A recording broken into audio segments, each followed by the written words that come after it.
এই সমাজকে এই মেসেজটা দিতে চাই যে গত অর্ধ শতাব্দী ধরে আমাদের এই অঞ্চলে আমাদের মুসলমান সমাজের মুসলমানিত্ব, মুসলমানের সংস্কৃতি, মুসলমানের কৃষ্টি কালচারকে বাদ দিয়ে ব্রাহ্মণ্যবাদী একটা কালচার, মোমবাতি প্রজ্বলন, 1 মিনিটের সাইলেন্স এবং মৃতদের জন্য ফুল দেওয়া সহ নানা ধরনের অপসংস্কৃতি, মঙ্গল প্রদীপ জ্বালিয়ে আমাদেরকে বাধ্য করা হতো যেন আমরা এই কাজগুলো করি।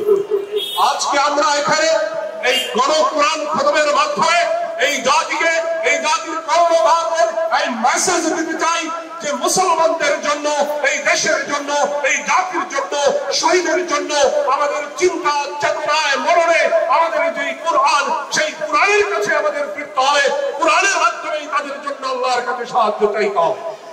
সুতরাং আজকের এই নতুন সংস্কৃতি বিপ্লবের মাধ্যমে আমরা আশা করব আগামী দিনগুলোতে আমাদেরকে যারা নেতৃত্ব দিতে চাইবে তারা যেন কুরআন থেকে কুরআনের কাছেই ফিরে আসে, ইসলামের কাছেই ফিরে আসে, আমাদের মুসলমানিত্ব এবং আমাদের চিন্তা এবং চেতনাকে সেই ইসলামের সাথে ধারণ করে যেন আমাদেরকে পরিচালনা করে।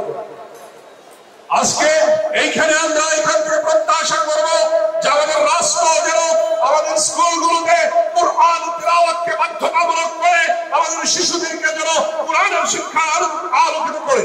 যদি আমাদের শিশুদেরকে তাদের জীবনের শুরুতে কুরআনকে আলোকিত করতে পারি, আমরা আশা করব একদিন এই দেশ উন্নত বিশ্বের মধ্যে প্রতিযোগিতা করার জন্য প্রস্তুত হবে। এদেশ থেকে দুর্নীতি শেষ হবে, সুদ শেষ হবে, ঘুষ শেষ হবে, মানুষের সাথে অন্যায় শেষ হবে, জুলুম শেষ হবে, ইনসাফ এবং আদলের বাংলাদেশ কায়েম হবে। সুধীমণ্ডলী, আমরা আজকের এই 36 জুলাই 5 আগস্টের আজকের এই অনুষ্ঠানে দাঁড়িয়ে আমরা সেই ইতিহাসের সেই ক্ষণগুলো স্মরণ করতে চাই। মনে রাখবেন, ইতিহাসের মধ্যে জালিমের নাম নিশানা শেষ হয়ে যায়। জালিমের ভিটেতে আগুন জ্বলে না, জালিমের ভিটেতে বাতি জ্বলে না। মনে রাখবেন, আজকের শহীদ মসজিদে যেই ব্রাহ্মণ্যবাদী চেতনা দিয়ে গুলি চালিয়েছিল তারা ইতিহাসের স্তর করে নিক্ষিপ্ত হয়েছে, তাদের ইতিহাসকেও মনে রাখেনি। কিন্তু আল্লামা আলী রহমাতুল্লাহি আলাইহিকে আমরা নতুন করে নতুন ভাবে প্রতিদিন আবিষ্কার করছি এই জমিনের জন্য, এই মাটির জন্য। আলী রহমাতুল্লাহি আলাইহি আমাদের ইতিহাসের বাতিঘর, আমাদের চেতনার মিনার হয়ে জাগ্রত রয়েছে।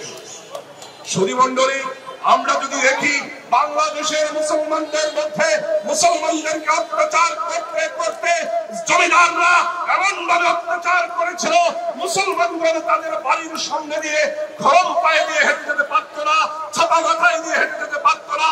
কিন্তু আজকে ইতিহাসের এই সন্ধিক্ষণে দাঁড়িয়ে দেখুন, একটা জমিদার বাড়িতে তাদের একটা উত্তরাধিকার জীবিত নেই, একটা উত্তরাধিকার সেই জমিদার বাড়িগুলোর মধ্যে নেই।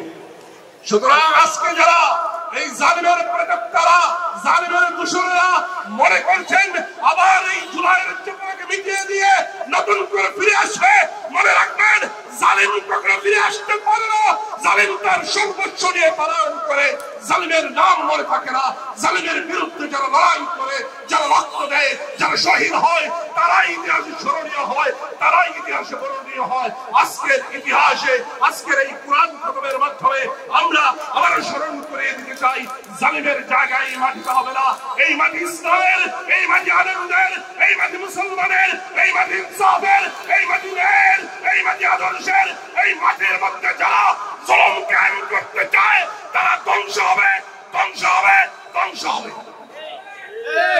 তাই আজকে এখানে যারা উপস্থিত হয়েছি, যারা সন্তানদেরকে নিয়ে এসেছেন, যারা আমাদের জন্য রক্ত দিয়েছেন, যারা এই দেশকে জুলুম মুক্ত করার জন্য জীবন দিয়েছেন, আহত হয়েছেন, হাসপাতালে শুয়ে আছেন, তাদের জন্য শিফায়ে দাইমা কায়েমা আজরা আল্লাহর কাছে প্রার্থনা করছি, শহীদদের মাগফিরাত কামনা করছি।